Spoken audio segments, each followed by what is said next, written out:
I gotta remind myself to stop saying the time of the day when I make these videos. What's good, my hatters? Okay, so today I wanted to talk about hard times. I know I haven't done much of the relationship chronicles, and I needed to get back into it because it's really important for me. The thing about hard times in a relationship is that that's when the relationship is tested. And a lot of times I'm always seeing people go to relationships, and when one sign of adversity comes into the place, then it turns into somebody is bailing out. Now, I'm not gonna say if it's man or woman because, you know, that's a mixed bag. That's something that hasn't really been studied, but more often than not, when something just gets too hard, somebody jumps ship, whether it be somebody loses their job, somebody gains weight, or simply if they just see somebody who is a better fit, or somebody that they think would be a better fit for them. And that's always hard.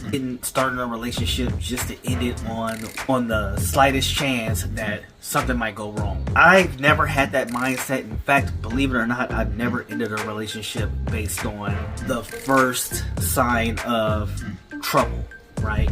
I've always been a guy who advocates for communication within a relationship, and I think that's always important because that's gonna make the difference between having a successful relationship, especially when adversity is on the horizon. Because let's just be honest, a hard time in a relationship is just inevitable. Those things happen. Whether it be a disagreement, if there's just a big argument. Now, if motherfuckers is cheating or, you know, abusing one another, then, you know, I'm all for cutting ties and anything is right where they are.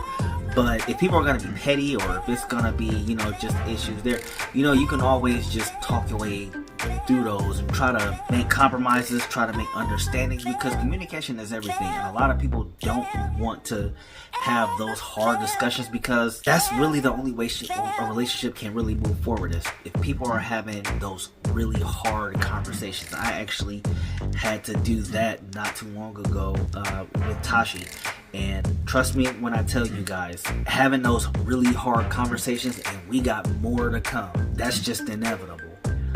We have to do these things, because if we don't do these things, if we don't have tough conversations, if we don't have a moment of awkwardness where we are uncomfortable about something and we have to bring it to the forefront, then how can a relationship move forward? And just ending it at the first sign of this don't feel right to me, it really just spells failure for relationships in the future. So I'm always an advocate for communication and making sure that everybody is understanding. And I think that's really important, especially in the courting process, because you really want to understand your partner. I'm a firm believer that you'll never truly, fully know your partner, even in the event that death do you part 40, 50 years down the line. You'll never fully know your partner, but the least you can do, educate yourself on your person at every turn and try to find what's gonna be something that's gonna cause some adversity, and try to mitigate that adversity as best you can. And if you come across it and it just happens to happen anyway, you do what you can to make it work, because I think that's going to be the most important thing. It's going to save relationships in the modern era. I believe it's going to save relationships because communication matters. Communication matters. So, I know I missed a lot in this, and I'll probably cover some more on a later date, but tell me what you guys think. And as always, kindness is free, and y'all know I'm cheap as fuck. So, enjoy your day, or night, whatever you're in.